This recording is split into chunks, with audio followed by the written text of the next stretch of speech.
Welcome back to another episode of My BrainWise Coach. I am Bastian. And I'm Phil Dixon.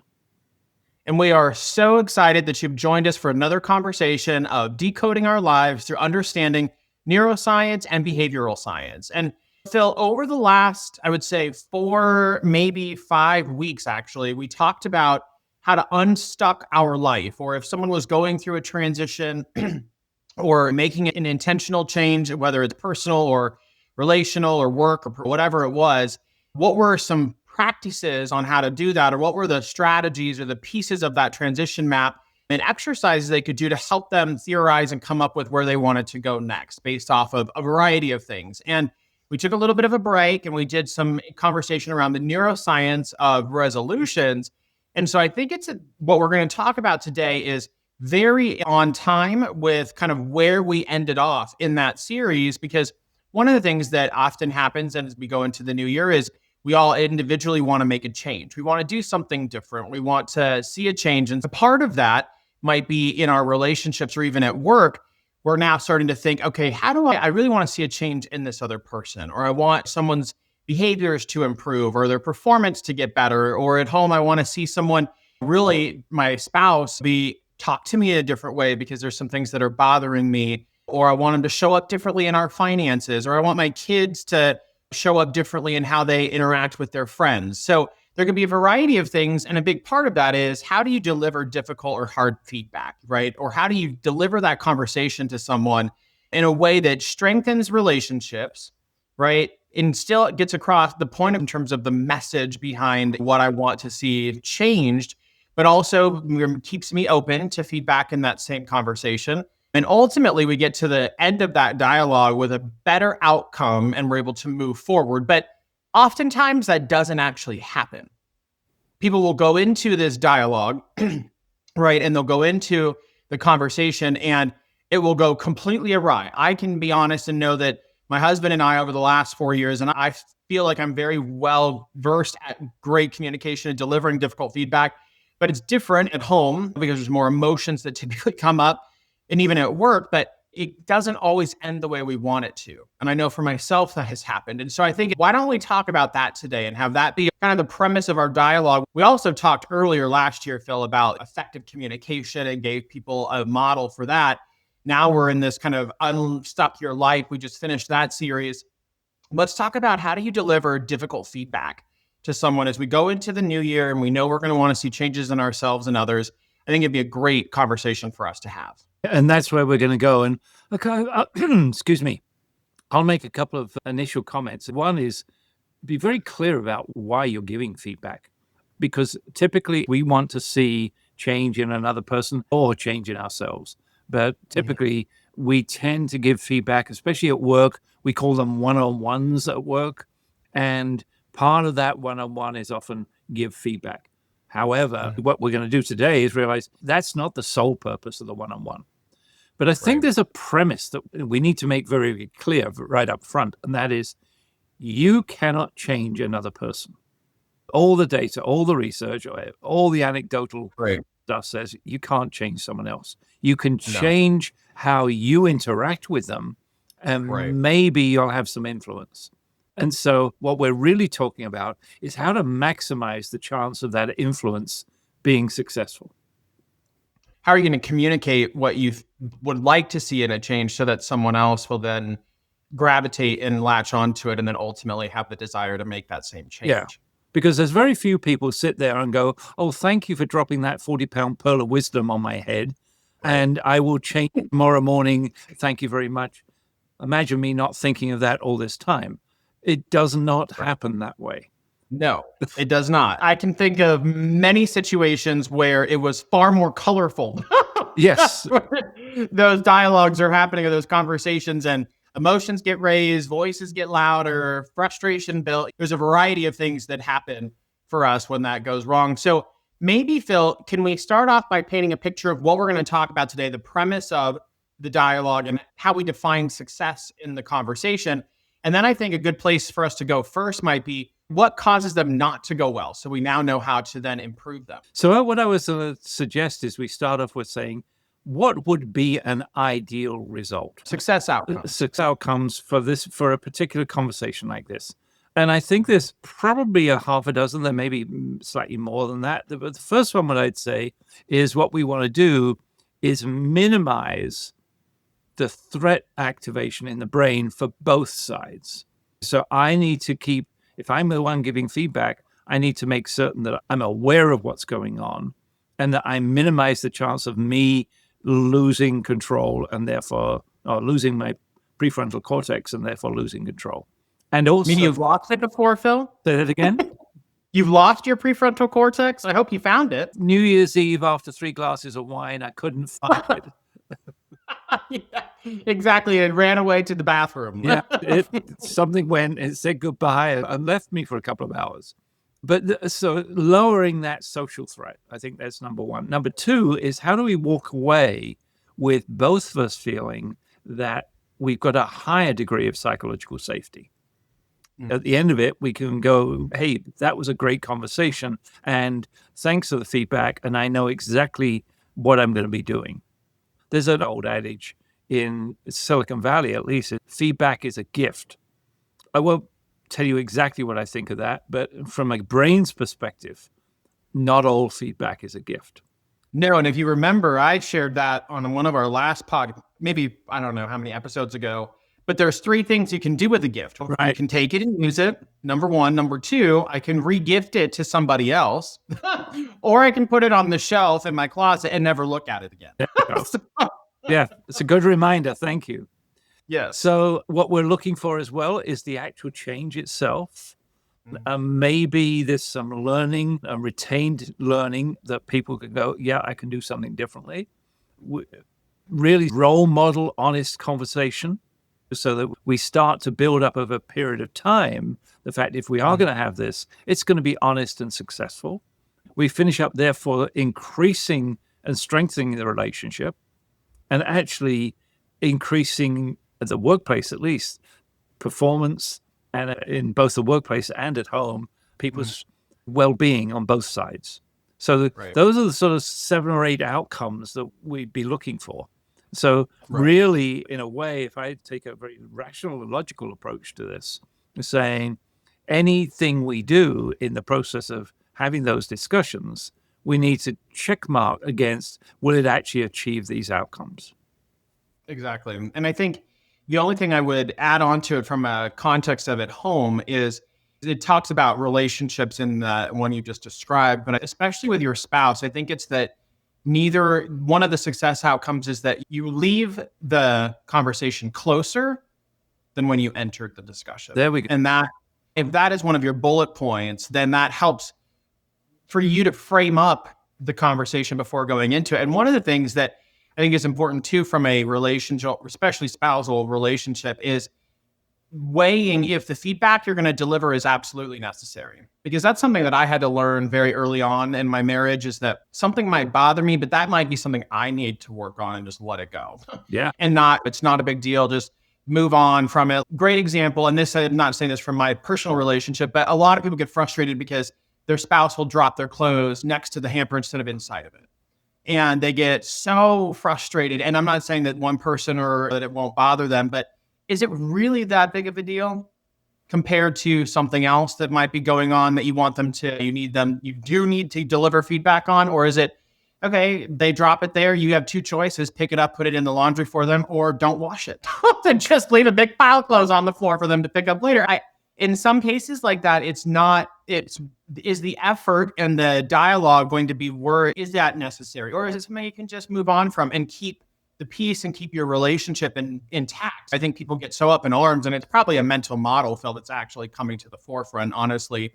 But I don't want to distract us from our dialogue today. I just think it's really important relationally for people to think about that and say, is it worth what the conversation is going to be? Is it something that I really need to deliver, or can I just move on from this and save that dialogue for something else in the future? When I first got to America, I learned a number of phrases which I hadn't ever come across before. And one of them was, is the juice worth the squeeze? Yep. And I think that's the sort of summary there. Oh, no, I think it's great. And it's perfect. It's true. Is the effort worth the outcome? Yeah. Is another way to say it. And a lot of times it's not in relationships, especially.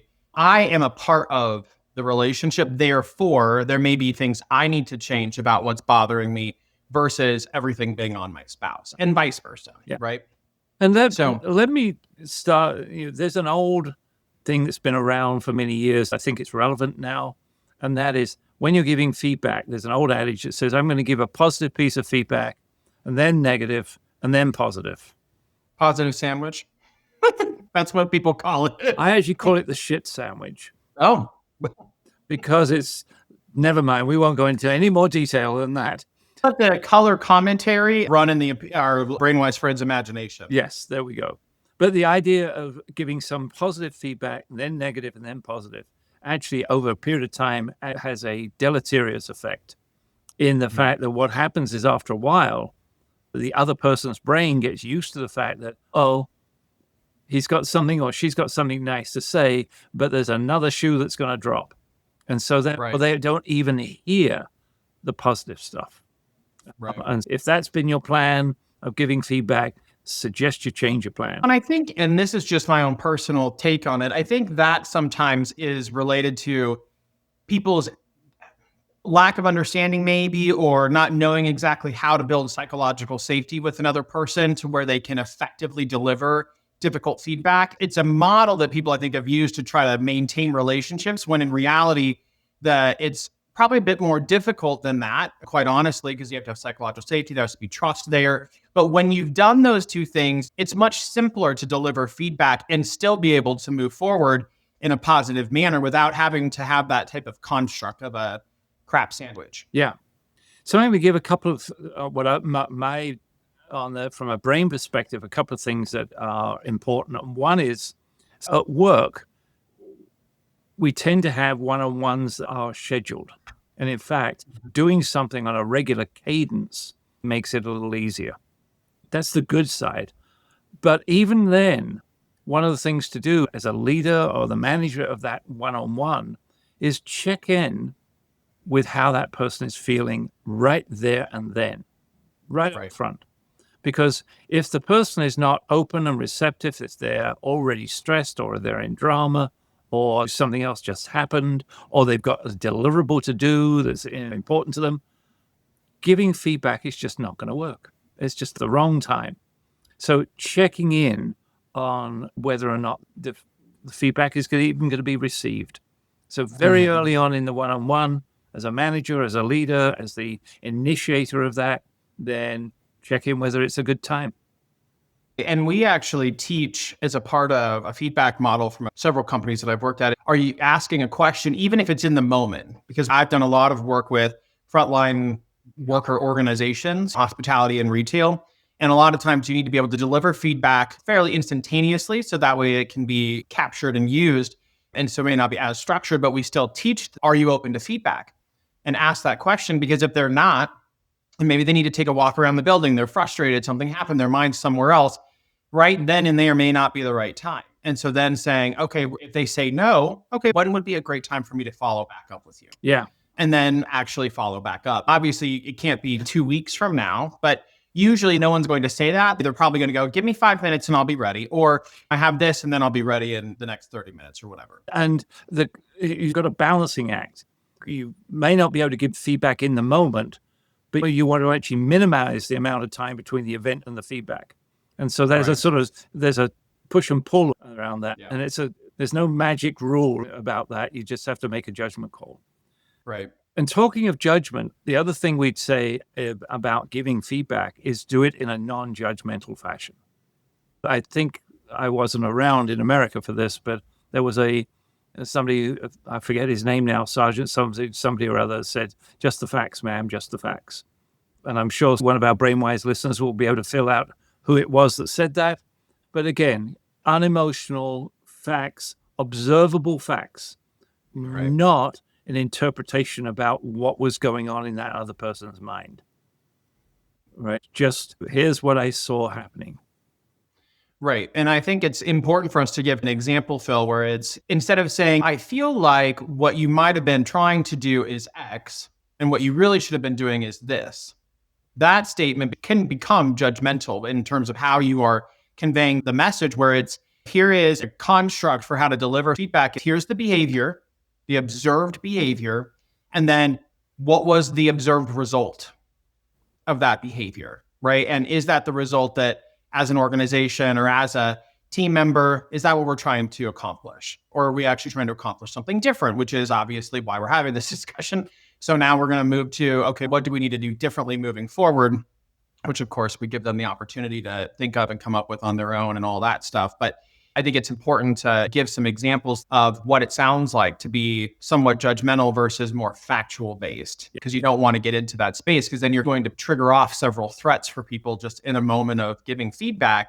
But if you start being more judgmental, that social threat is even heightened. And if we can go back to how we ask questions, in some cases, is that the result we want is a great question.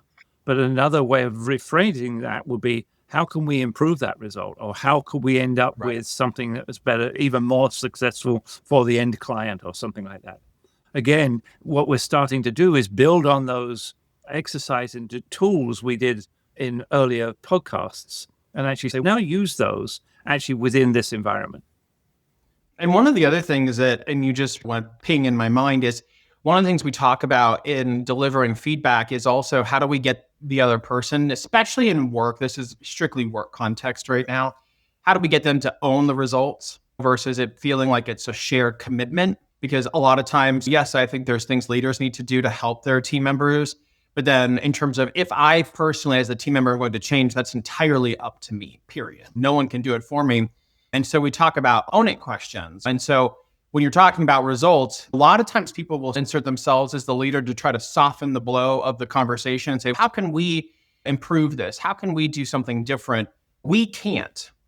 It has to be the person that you're talking to. And so I have always suggested, especially when you're at a point of psychological safety, saying, okay, what could you do differently? Instead of what could we do differently? Or what could you do to get a different result? Because now you're putting a word in there instead of we, you're putting you in there, but it's still coming across with tone of voice, body language is non-judgmental, non-confrontational, but you're creating a space for the other person to go non-consciously to some degree, probably, okay, I have to own this result versus it being a shared responsibility. Yeah. And that's a delicate dance to have because, again, there's a little bit of tonality in that. When you say that, what could you do differently? You want to make certain that's the end of the sentence, as opposed to an implied, you jerk, which is sometimes how we come across. 100%, which is why trust, psychological safety, and the relationship that you have been able to build with this person is extremely important. Yeah. Because if those things aren't there, regardless of how you use questions, you're going to automatically put the other person into a threat state by simply just wanting to deliver feedback to them. But then it becomes even more heightened in terms of their threat state if you start using language and tone of voice and body language that comes across as confrontational. And I think that's worth reminding people of in the process of giving feedback. If you aren't trusted and you aren't credible, you are wasting your time. Because if you've just taken on board someone and you've become their manager 2 weeks ago, you're probably not trusted and you may not be seen as credible. So giving material feedback at that point is a waste of time. It's much better to play the long game and establish the trust, establish credibility, and then actually start doing the feedback process.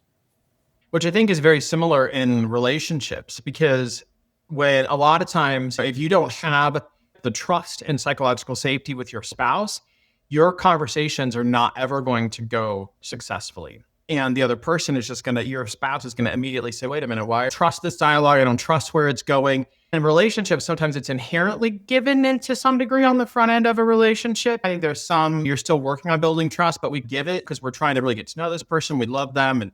But then there are things that happen. We talked about this, so people can go back and listen to when trust is broken. How does trust get broken and then how to rebuild it? But it's really important that if that has been a pattern of behavior in your relationship, then it's maybe taking a step back and going, okay, I keep delivering feedback and they're not changing, they're not listening. The conversation is always just very difficult and it's very frustrating. What role did I play or have I played in getting to the point that we're at? And what changes could I make to better improve the conversation. Now, you can't do it all entirely on your own. Your spouse also has to do the same thing, but I think it's important to take that step back because there is a different level of emotional vulnerability and just where we are in our spousal relationships than it is at work, but similar in context. Yeah. And one of the things we talked about is how we influence others. And if you're looking for a change that's this big, what can you do that's only this big would actually get that first little change under your belt? Because then we know people want to be consistent. And if they've committed to this small level of change, then they're more likely to commit to a larger level. So again, we can start pulling all these tools back that we've talked about over the last 6 months into actual, how do we actually apply them in this situation?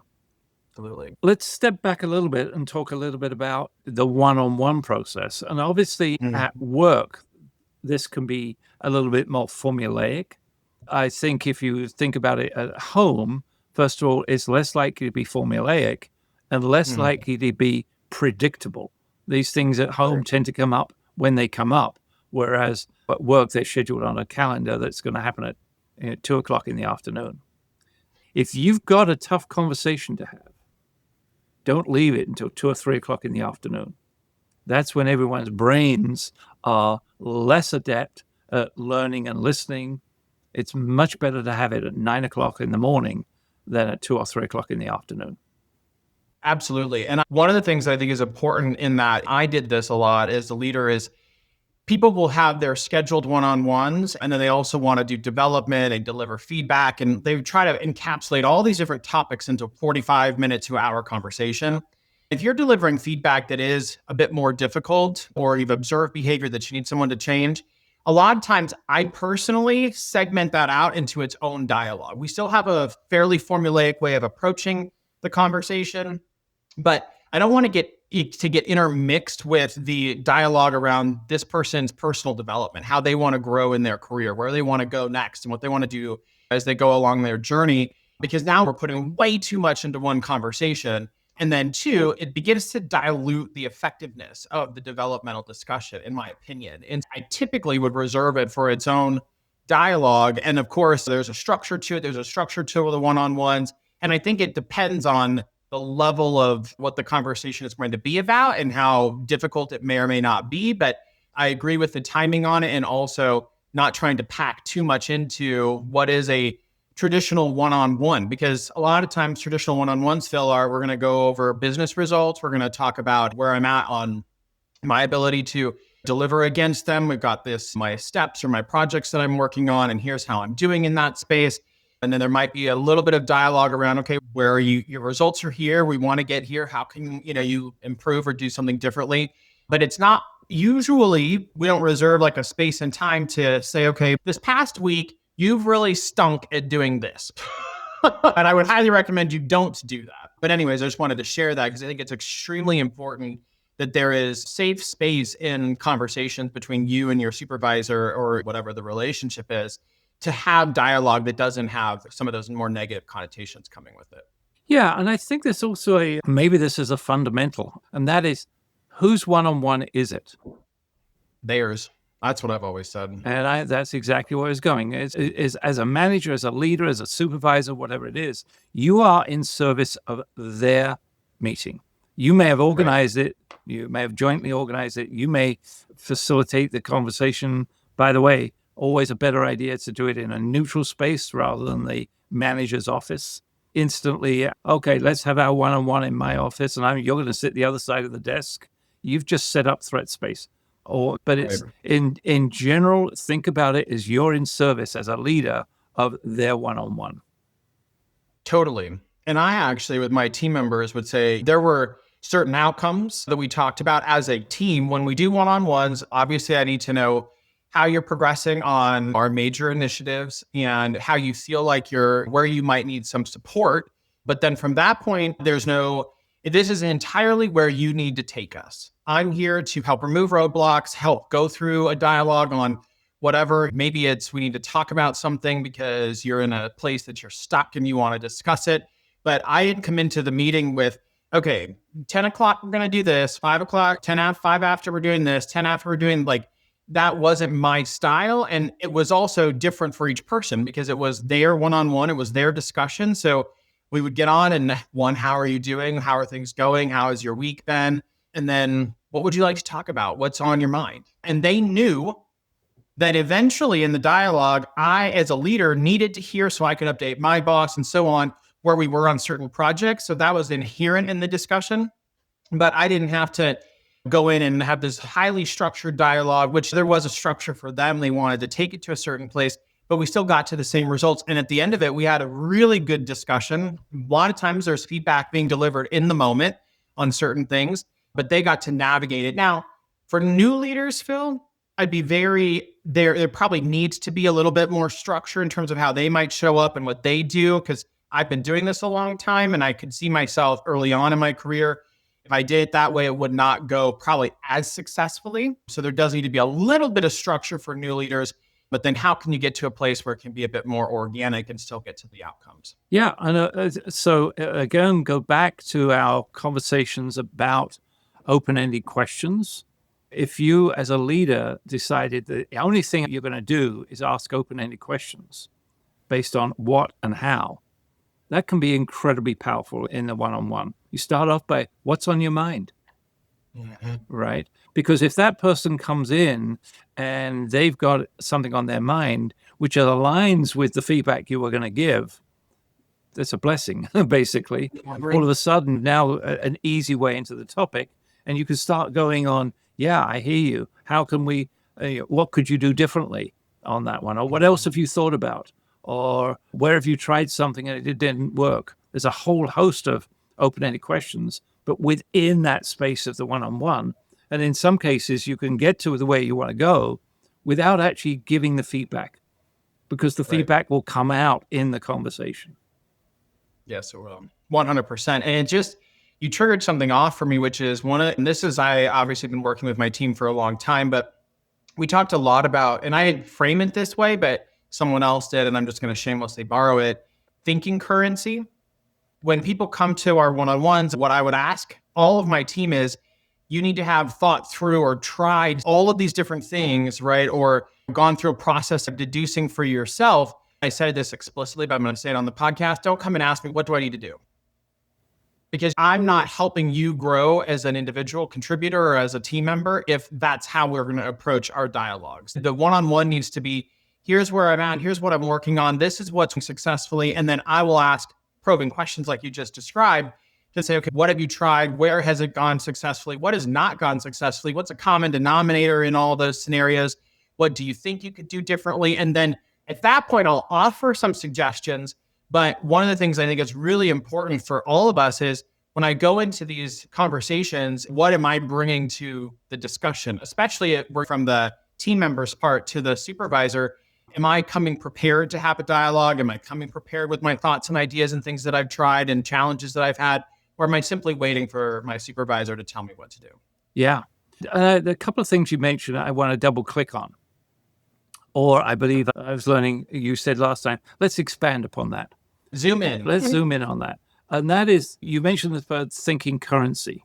Everybody has a different currency that they operate in.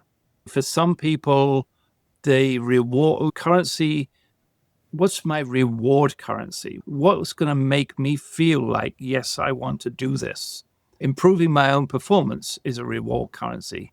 Getting on the train to success could be a reward currency. Moving towards a goal, all of those things. And part of the earlier thing about establishing trust is to learn what is the reward currency for the person that you're going to give feedback to.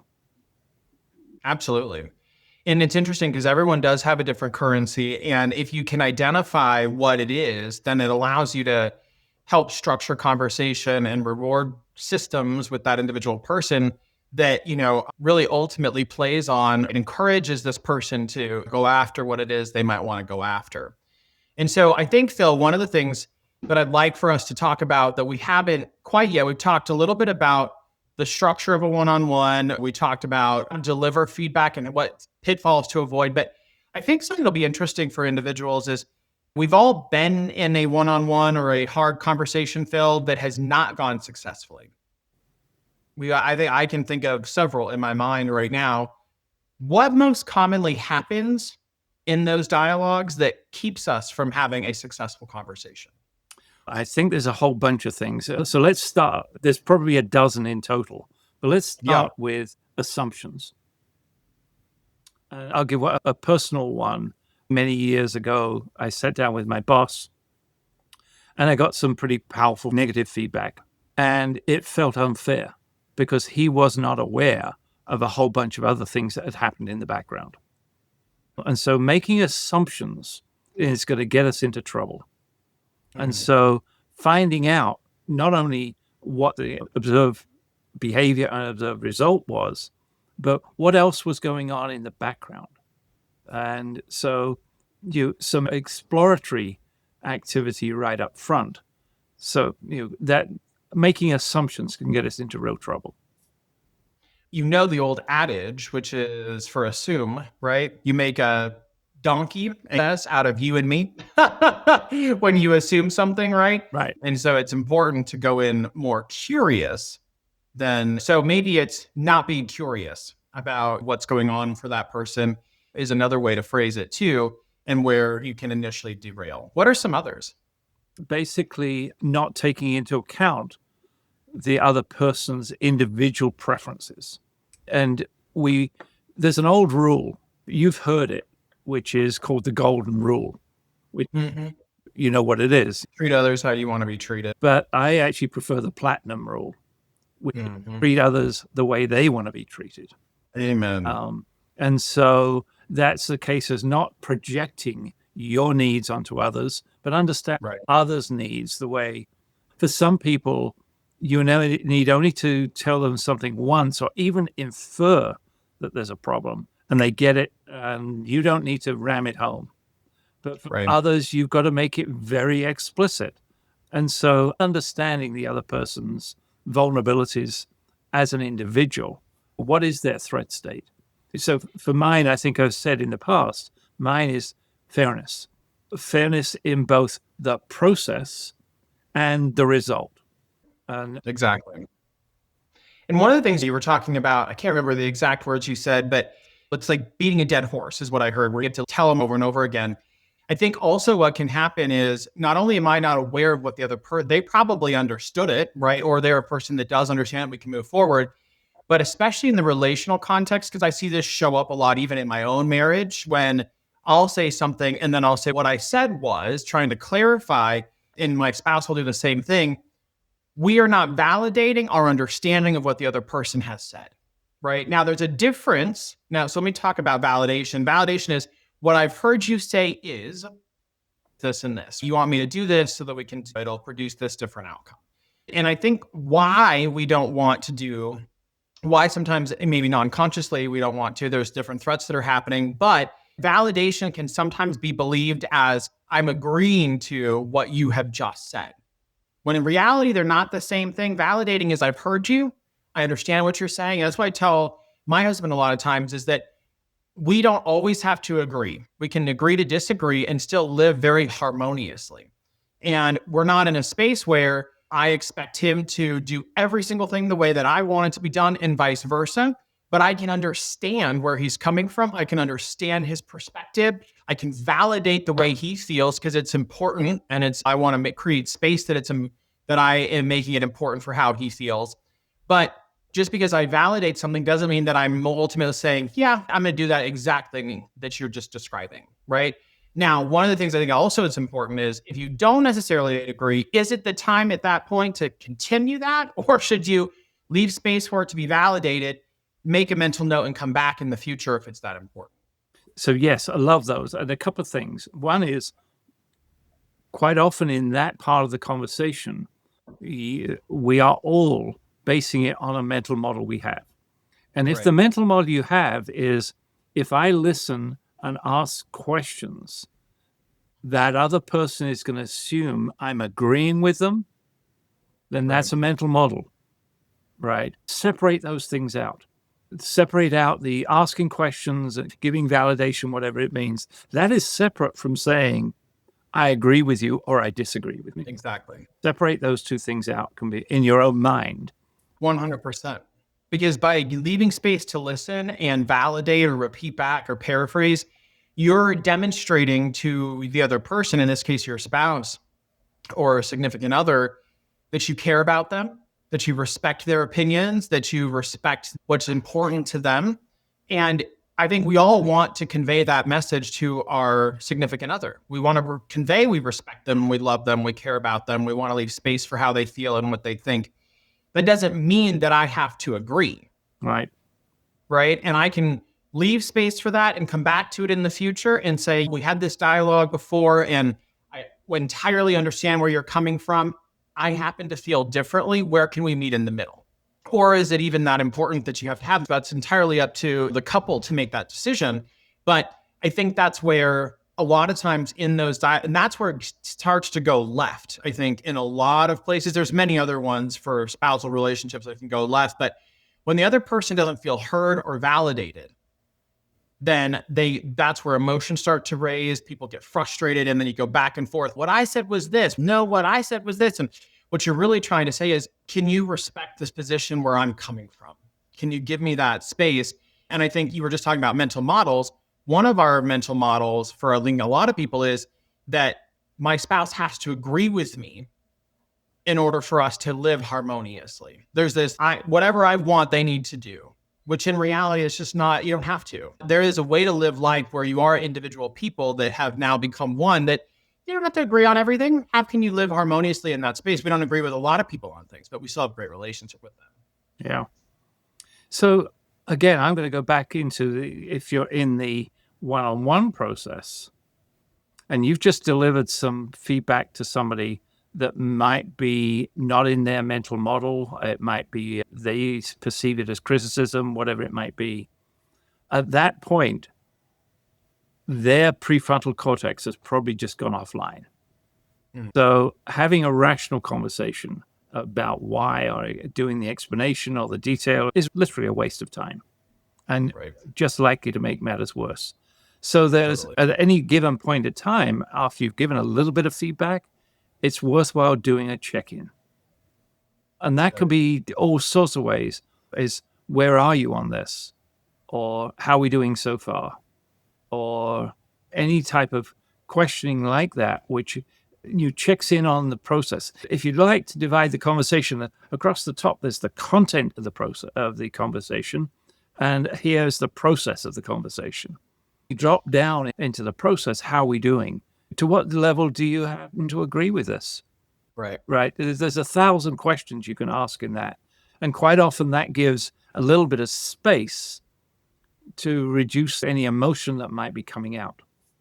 And you mentioned that we were headed back to the one-on-one process, and that was really more in that vein. But I think that applies, Phil, even in the relationship discussion too. Maybe not in the exact phrasing that you've used, but the actual content is the same, because you can have a conversation with someone at home and still be, and this is in general, I'm not going to use the home but when you have a dialogue with someone, you can get to a space where you've delivered feedback and their prefrontal cortex has shut down, regardless of where they are, home, work, out in public, wherever it is.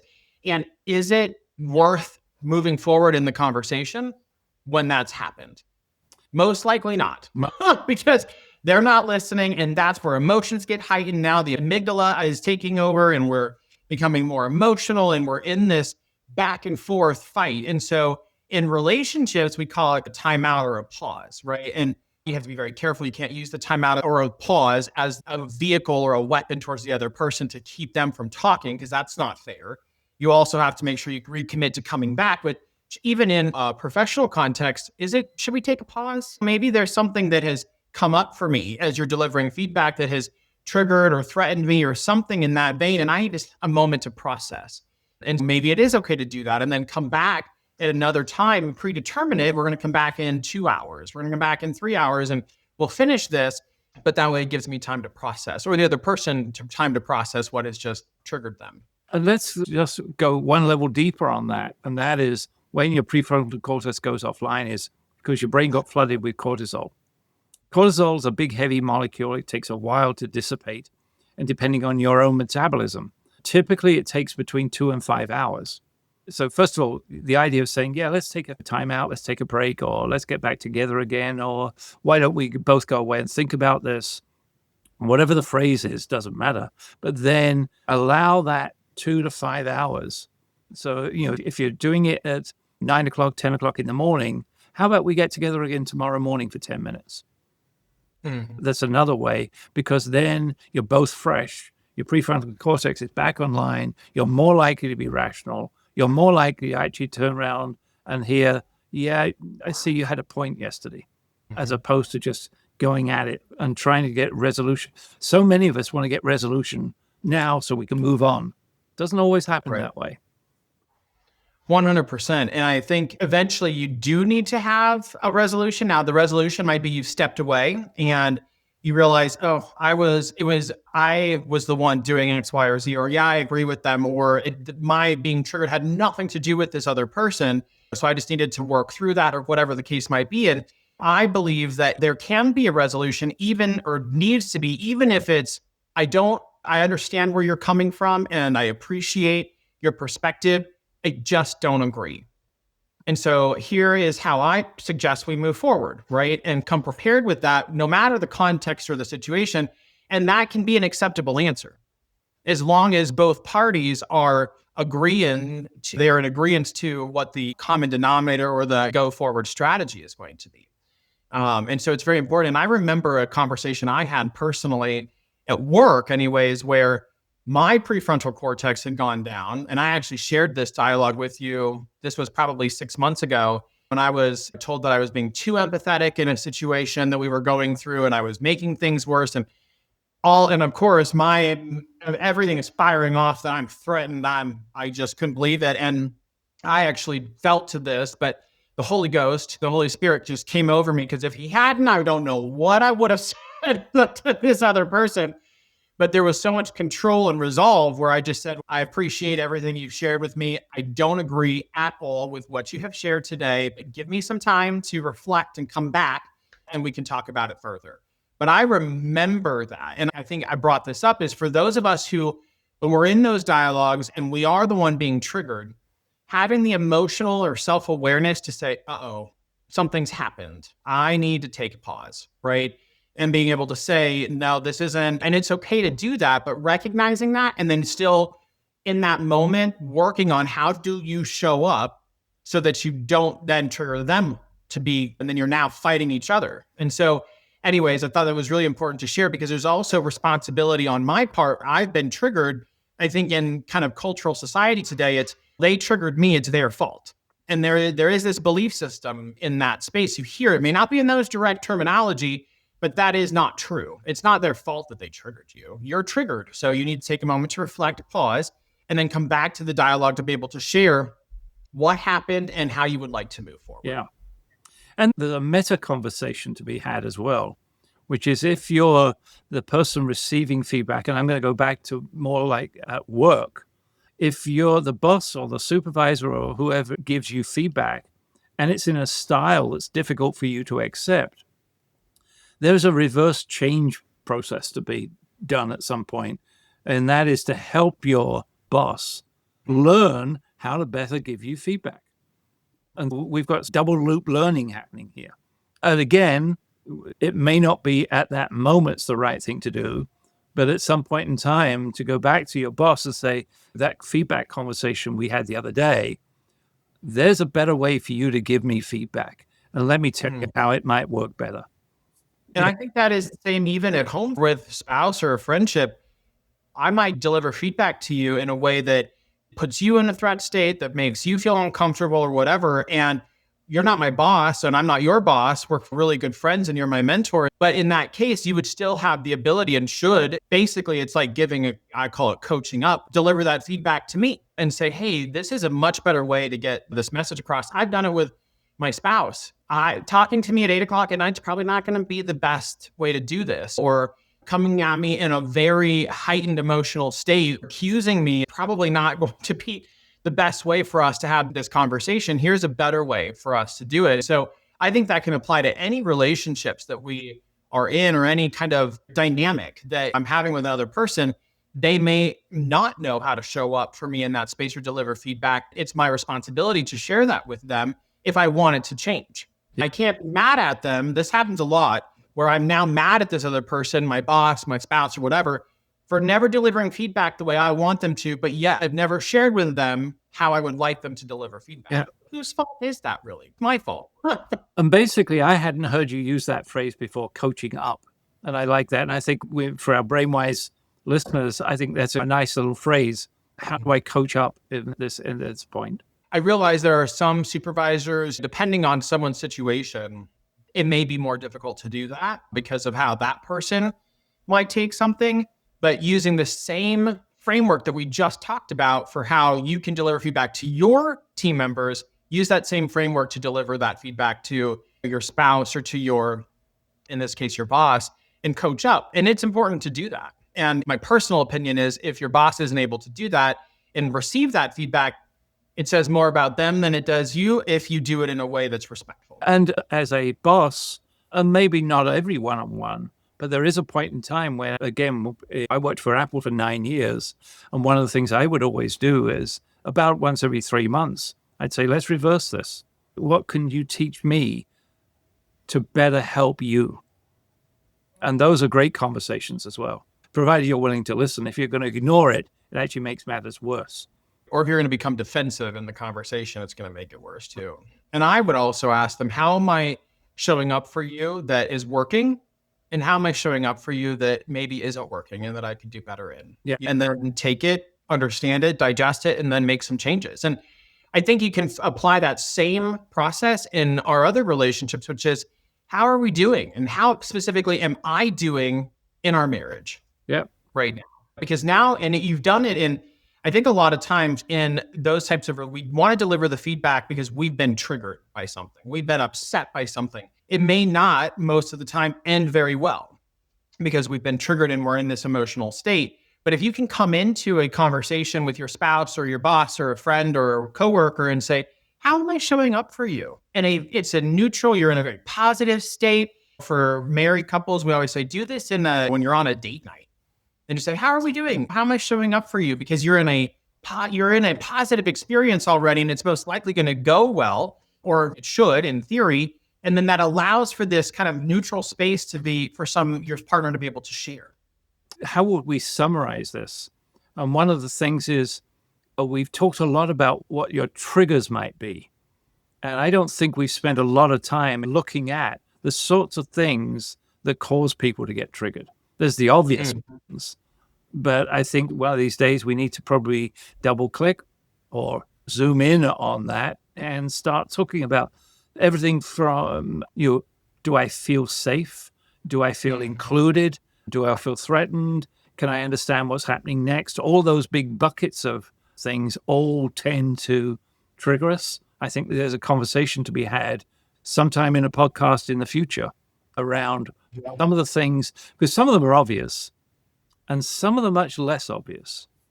Totally. And I think we talked about it from a bigger umbrella very early on in our podcast, Phil, where we went through our 5 driving forces of our brain: protection, participation, prediction, pleasure, and purpose. Good job. But we have to, I had to take a moment to think about the 5th one there for a second, the 5 Ps. And so I would encourage our BrainWise friends, if that is something that interests you and you're going, I really want to learn about some of those bigger bucket umbrella triggers or driving forces, go, I think it's episodes, I don't know, somewhere in the 1 to 10 range, because we did have a really good dialogue around them. But I think what we need to do is double click into some of the details, or what we call facets of the individual triggers that are happening within prediction or participation or protection. And specifically the personal threat profile, which we've talked a little bit about. It's come up in general conversation, but the personal threat profile, or the PTP in this case, which is the measurement tool or the instrument that you came up with that helps us to identify of those facets, which ones are most triggering or most important for me and drive my behavior. And so I think it'd be a good thing for us to go into a rich discussion around the PTP so that people can begin to go, that one's really important to me, or this one's really important to me. Maybe we won't go through, I think there's 47 right now. That might be a long dialogue, but we can start to have some really good discussions around several of them inside there that are really important to people. And what we could do is actually take some real live assessments that I've done and go through the ones that were seem to, on average, be important to people. Yeah, no, I think it'll be a great dialogue. All right. I think, Phil, we've given a lot of great information to our BrainWise friends today, which is all around how to deliver difficult feedback in whether it's work or professional or personal context. And I think there's a lot of really great nuggets in this particular conversation. But I think if I were to give a summary of what we've talked about today, is take a step back before ever delivering this feedback. And what is my outcome? What would success look like if I'm going to deliver this dialogue to another person, to this individual? And make sure that you've refined it enough that you know exactly what it is you're going to try to accomplish in that conversation. And then set some parameters for yourself. I'm going to ask if they're open for feedback. I'm going to use open-ended questions. I'm going to stick to the facts and not my opinions or judgment of another person. I'm going to leave space for their perspective. And if we get to an emotionally heightened state, we're going to pause and have some guardrails in place for yourself, and obviously share them with the other person if needed, or if they've not heard them before. So that way you can stick to the root of the conversation and ultimately end with relationships forming in a more stronger way. There's trust that's being built and all of the things that you ultimately wanted to achieve out of that conversation. What he said. I hope. I think I captured it all, which we haven't done this last part in a while, Phil, but what is your BrainWise as a kind of last minute fun thing for our BrainWise friends? What's your BrainWise or Brain Unwise moment from the past couple of weeks? Probably conversations I had over the last couple of days with a colleague and helping him think through what he wants to do this year. And that was when I fully went back into my coaching mode. I haven't done actual real online coaching, one-on-one, face-to-face for several months. And the number of aha moments that this gentleman had was pretty powerful. That's awesome. So that was a BrainWise moment for you. Yeah. Mine is probably from a couple of weeks ago, but it's very similar to what we were just describing in terms of delivering hard feedback. I won't say who I was talking to, but I was delivering feedback to someone I very greatly care about. It was not my spouse. We'll just put that out there, but related to their health. And I was probably brain wise in some of the dialogue because I asked probing questions and asked open-ended discussions. But then I know I got frustrated because of how much I care about this person, that I probably got a bit more heated in how I delivered my belief systems of what that person may or may not be doing related to their health in a way that probably conveyed sentiment that I didn't want to. So I ultimately ended up apologizing for how I showed up in that dialogue, and that I needed to, moving forward, leave space and respect the other person's decisions. But I had a BrainWise moment that I was asking open-ended questions and hard feedback, but I had a Brain Unwise moment, and then my emotions got the best of me because I care so deeply about this person. And it ultimately, I didn't show up towards the end of that discussion in a way that I really want to. So it's good for all of us to take moments to reflect on how we've shown up and then take accountability for what we've done in those discussions. And maybe that's a piece of advice for our BrainWise listeners. And that is, part of your resolution can be at the end of every day, take a look back. What was BrainWise and what was not so BrainWise? Exactly. 100%. Stay tuned until we come back in the coming week with our next episode. Stay curious, stay compassionate, and always stay BrainWise.